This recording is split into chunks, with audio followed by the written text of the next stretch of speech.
right, everybody. Welcome back, baby. Trump's about to hit the stage. We're going to go live with Trump, and then we can get into more of this right now. It's one hell of a Super Tuesday, baby. We crushing it out here. Here's Trump live on a Super Tuesday victory, baby. Amazing day. It's been an incredible period of time in our country's history. It's been sad in so many ways, but I think it's going to be inspiring because we're going to do something that, frankly, nobody's been able to do for a long time.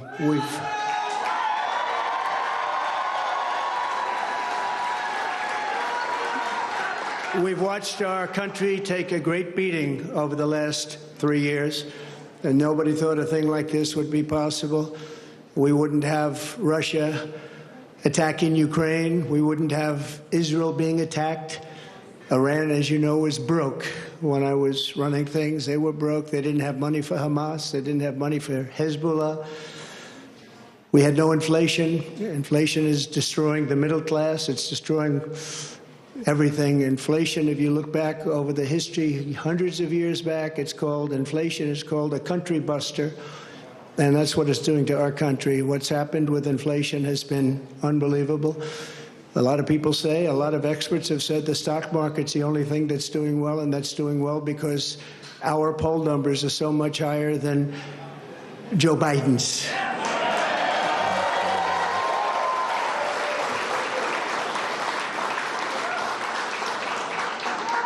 He's the worst president in the history of our country. Amen. There's never been anything like what's happening to our country. Today it was announced that 325,000 people were flown in from parts unknown. Migrants were flown in airplane, not going through borders, not going through that great Texas barrier that I was with the governor of Texas, Greg Abbott, the other day, and we were looking at the job they're doing. But in the meantime, they're pouring into California and they're pouring into Arizona because those governors aren't doing anything. They're doing nothing. But today it was just announced before I came out. It was unbelievable. I said, that must be a mistake. They flew 325,000 migrants, flew them in over the borders into our country. So that really tells you where they're coming from. They want open borders, and open borders are going to destroy our country. We need borders and we need free and fair elections, or we don't have a country. This is an incredible group of people. So many celebrities that I'm not going to introduce any because I'm just going to get myself in trouble if I do that, because I'll leave out most of you. But this is a room chock full of incredible, talented people, like some of the guys standing right in front of me, right? Let's go full screen. Big futures, big, fat, beautiful futures. Oh, I'd love to be your age. I'd pay you a lot of money. I thought I was going to be early, but Trump came out early, so... But we have some tremendously talented people in this room, including tremendously talented political people that have helped me right from the beginning. We had the safest border in the history of our country. We built 571 miles of wall. We had Mexico supply us with 28,000 soldiers because we wanted them, that's why. And they said, we won't do that. I said, yes, you will, you will. And in the end, they did. It was an easy negotiation, but we had the safest border, the best numbers we've ever had, and now we have the worst numbers probably in the history of the world. It's sad to see what's happening to our cities. Our cities are being overrun with migrant crime, and that's Biden migrant crime. But it's a new category of crime, and it's violent, where they'll stand in the middle of a street and have fistfights with police officers, and if they did that in their countries from where they came, they'd be killed instantly. They wouldn't do that. So the world is laughing at us. The world is taking advantage of us. 3 years ago, we were at a level, we were energy independent. We were going to be very shortly energy dominant, and today we're getting oil from Venezuela. Can you believe it? And we're doing numbers on that oil. You know what we're doing? We're refining the oil. We have our refinery for that oil. It's really, I call it tar. It's not oil. It's terrible. We have real stuff. But we're refining it in Houston. So for all of the environmentalists, you ought to look at that, because all of that tar is going right up into the atmosphere. You just ought to take a look. It's the only plant that can do it. We have the only plants that can take tar and make it into oil, and that's what it is. It's a shame. But we were energy independent. We were going to be energy dominant. We were going to be supplying oil to Europe, all over the world. And then a tragic thing happened during the election. It was a tragedy because you wouldn't have, think of it, all of the problems that you have today, I don't think you would have had any of them. You'd only have success. And that's what's ultimately going to unify this country and unify this party. We have a great Republican Party with tremendous talent, and we want to have unity, and we're going to have unity. And it's going to happen very quickly. And I have been saying lately, success will bring unity to our country. And it happened before. We had the best economy our country's ever had. And people were calling me that I would have said will never happen. It'll never happen. They wanted to get together African American, Asian American, Hispanic American, women, men, people with diplomas from the best schools in the world, and people that didn't graduate from high school. Every single group was doing better than ever before, and it was a beautiful thing. Our country was coming together. Our country was coming together. And now we have a very divided country. We have a country that a political person uses weaponization against his political opponent. Never happened here. It happens in other countries, but they're third world countries. And in some ways, we're a third world country. We're a third world country at our borders, and we're a third world country at our elections. And we have to stop that. We need a fair and free press. The press has not been fair, nor has it been free, but maybe someday they will be. They're being beaten up pretty badly. People aren't trusting them. They're not believing them. And really, it's a very important factor. The press used to be the policeman. It used to police our country. Now nobody has confidence in them, and we have to get that confidence back. It's so important for the success of our country. So important.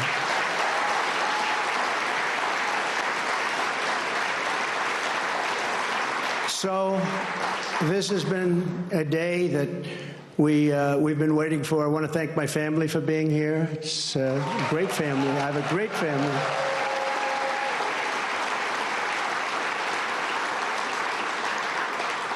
They've had it very easy since I decided to run for politics. They say, thanks a lot, Dad. We appreciate it. But they're strong, and they're very capable people, and they love the country. They really do love the country, and we appreciate it. And I want to thank everybody at my staff. Susie, Chris, incredible job. Incredible job you're doing.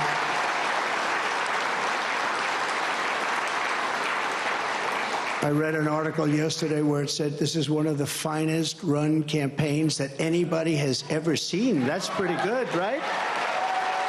That's pretty good. It's really a statement.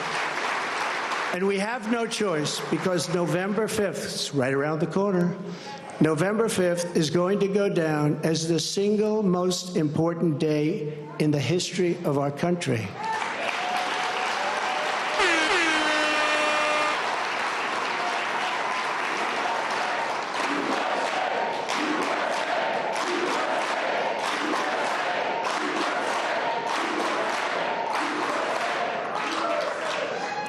We're going to take it, and we're going to make it like it should be, respected. Right now, we're not respected. Right now, our country is known as a joke.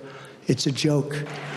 Other leaders who I speak to, other leaders can't believe what happened to us, because 3 years ago, we were the most respected country anywhere in the world by far. We were doing things that nobody could believe. China was paying us billions and billions of dollars. In 25 years, they paid us nothing, zero, not 10 cents. I was getting billions of dollars, and they were happy about it, as happy as you can be.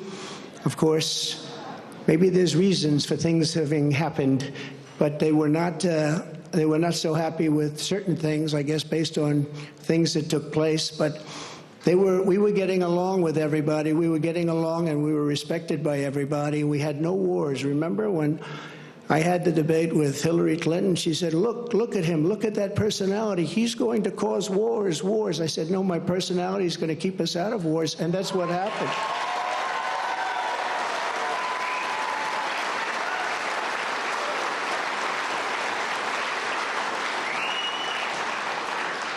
For 20 years, they were fighting ISIS. I defeated ISIS in 4 weeks. I got rid of ISIS. 100% of the ISIS caliphate. And we had no wars, and we stopped wars. We weren't getting along with a lot of countries. All of a sudden, North Korea, which is a serious nuclear power, but North Korea came along. Kim Jong-un, we got along very well. We got along very well with China until COVID. That was a little bit too much, as far as I was concerned. That was too much. Couldn't take that one. But we made a trade deal with China that I don't even talk about. $50 billion a year in product they bought from our farmers, our manufacturers. They used to buy 10. I got 50, and it was great. But COVID, I don't even talk about that, because COVID was such a horrible thing. It started in the Wuhan labs, just as I said. It was the Wuhan labs. And it came out, I believe, through incompetence. I believe it was incompetence. Some people think it wasn't, but I believe it was. But regardless, it caused $60 trillion worth of damage and death all over the world, all over the world. And we did a fantastic job on that. We never got credit for that. Unbelievable job on that. We came up with things that nobody thought was possible. Don't forget, when it came in, nobody had an idea what it was. They didn't even use the word pandemic. Nobody had an idea. But we did a fantastic job. And we got a lot of credit for the economy, a lot of credit for our foreign policy. I think credit like nobody, very few people have gotten. And the press was very honest about it. They gave us very high marks on foreign policy, the Abraham Accords, so many different things we did. But we never got the kind of due that we should have for the COVID, or as I call it affectionately, the Chinese virus, the China virus, which is a much more accurate term. And despite that, the stock market, when we turned it over, the stock market was higher than it was prior to COVID coming in. It was an amazing thing. We did an amazing job, and we have so many people that worked on that, so many of the doctors, so many of the scientists that worked with us on that. It was really, really something. But there's never been an administration that had more success in so many different elements. We got the largest tax cuts in history. We have the largest regulation cuts in history. We rebuilt our military. And what happened, we rebuilt our entire military, and beautiful. We had jet fighters that were 53 years old, and we had all brand new jet fighters. And then after this other group of people that didn't know what they were doing, they took over, and we had that horrible surrender in Afghanistan. I call it a surrender. We took the soldiers out first. You know, I dealt with the leaders of the Taliban in Afghanistan. They were the ones that were causing the trouble. The press was very angry because they said, "Why are you calling them?" I said, "Because that's where the problem is." I say oftentimes, they asked Jesse James, "Jesse, why do you rob banks?" He said, "Because that's where the money is." And I said, that's where the problem is with the Taliban. And I spoke to Abdul. He's still the leader. Believe it or not, he's really the leader of Afghanistan, but he's the leader of the Taliban, a rough group. I say, don't ever shoot our soldiers again. Don't ever do it.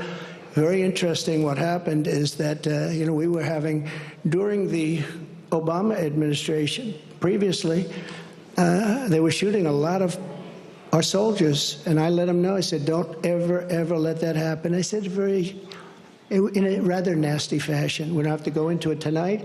For 18 months, we lost nobody in Afghanistan, and then we had that horrible, horrible withdrawal where we lost 13 soldiers, 38 horribly wounded, left Americans behind. You have Americans right now still behind. Call them hostages if you like.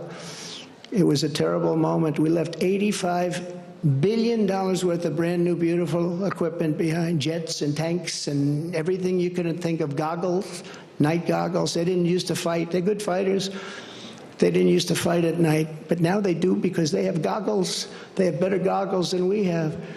So I just want to tell you that led to a lot of bad things, and now the worst things are happening.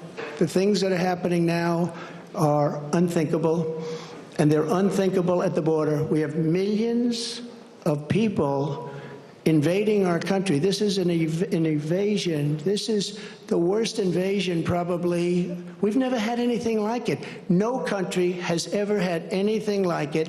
The number today could be 15 million people.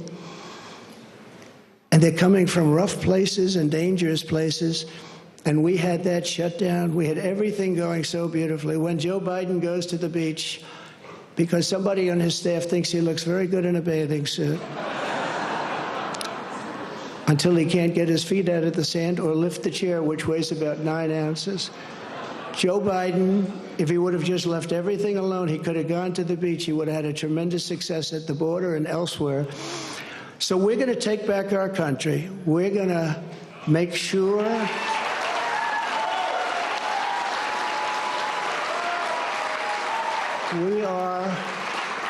we are going to do it right. We're going to have the greatest economy ever in the history of our country. We're going to top what we did. We're going to become an energy center of the world. We were ready to become energy dominant, and they stopped that. They stopped that. But we're going to become energy dominant. We're going to pay off debt. We're going to do things that nobody thought was possible. You know, we hadn't done our second phase of the tax cuts. When we did the tax cuts, the Democrats fought us very hard. And now they say, well, I guess that was pretty good because we took in much more revenues after we cut taxes. And then we did all of those regulation cuts, and people were working, and everybody was happy, and we were all proud of our country. But we're going to win this election because we have no choice. If we lose the election, we're not going to have a country left.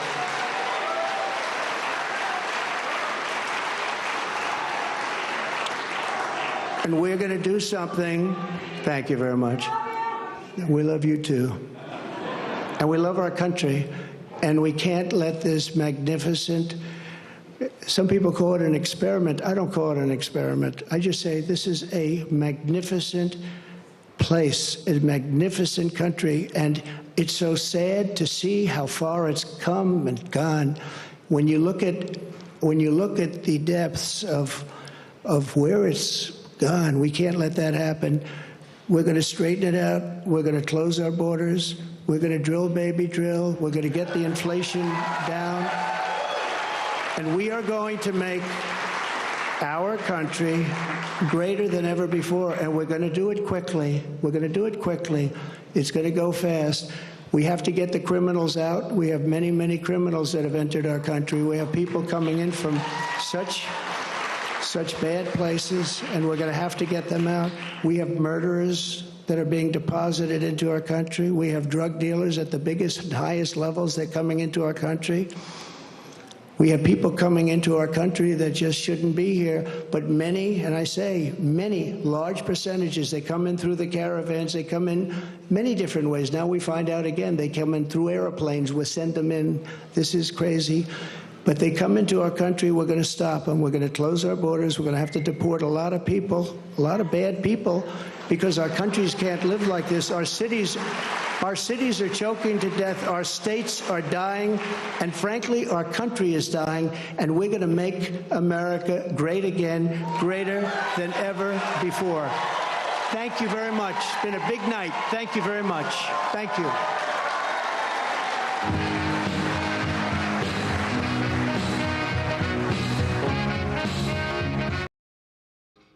All right, everybody, that's Donald Trump, baby. Donald Trump lighting it up out there. What more do we want than Donald Trump lighting it up? And, of course, we know that was a short speech by Donald Trump, and he killed it, baby. He killed it. It was a short speech, and he won Super Tuesday. Why can't I close this out? Let's close this out. Let's get rid of that. All right. So that's a little bit better. That's a little bit better. But thank you all for tuning in to the Rock and Roll Rebel Show, baby, because that's what we do out here. America is back. We winning. And it feels good. That speech was good. Everything was good. You know what I'm saying? And Joe Biden's out here struggling. He can't make sentences together. So that's all that matters technically right now. That's all that matters is that we are definitely winning. And if you don't feel the win, right here is Marjorie Taylor Greene, baby. We support her. She's a patriot. And let's put her up on the screen. We're just going to have a celebration of MAGA, I guess. You know what I'm saying? Let's just have a celebration of MAGA. And that's the only way we're going to get things done, baby. That's the only things we're going to get done. And whoever went out there and voted today, thank you very much. You are a patriot.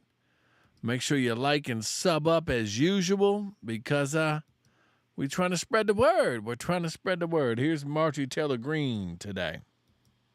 All right, so far we've seen President Trump taking, obviously, all of these states that are on the board right now. I think it's a matter of how big the margin is that he wins. But what's your take so far on how he's dominating the night? He's dominating. The only person that doesn't understand that he's dominating is Nikki Haley. Nikki Haley has stayed in the race for way too long, but I think after tonight, hopefully we'll see her come to her senses and announce that she's dropping out. And I would expect her to endorse Donald J. Trump for president in the Republican primary. Yeah, I'm with that. I'm with that 100%. I think she will drop out. She has to drop out. I'm more curious about the California Senate race because Adam Shifty, pencil neck, is running there, and he's going against Steve Garvey, the old Dodgers, right? Wasn't he a pitcher? He was a pitcher, right? I believe he was a pitcher. And I'm hoping that he can beat him in the race because we don't need none of these people no more because you have, Sinema from Arizona is not going to run. And, of course, you got Kerry Lake running for Senate out there. So hopefully we can get Donald Trump can hopefully get something going in November with a win. He can keep the House. We can get the Senate back. And Donald Trump would have 2 years of just pure policy to turn this country around. Because right now we're just, it's awful. You see it. And you know the funny thing about it is this is the stuff that they can do right now. The United States government just proved that they can clean up all the homelessness in this country, in the United States of America. They put every single immigrant up in hotels, give them visas, pay for cell phones and everything. But you have homeless American citizens out there, Army vets, whatever, Navy vets, military vets that get nothing. So this makes me mad right now because the government told you what they could do. And the same thing when Xi Jinping from China came, cleaned up San Francisco. I like that. Just cleaned it up. They also cleaned up the homelessness. Just like that in San Francisco. But now they got all these migrants here, and they're not worried about regular homeless people. So that goes to show you what the United States government is capable of. They could have cleaned up homelessness easy, but they decided not to. But that's it, baby. I'm going to go celebrate. It's a big win, Super Tuesday. Let's pay attention to California. See what's going on in California. Remember, it's a jungle out there, baby. And you got to protect yourselves at all times. Thank you for tuning in to the Rock and Roll Rebel Show. I'm out. I'll definitely see you all mañana, baby. See you mañana.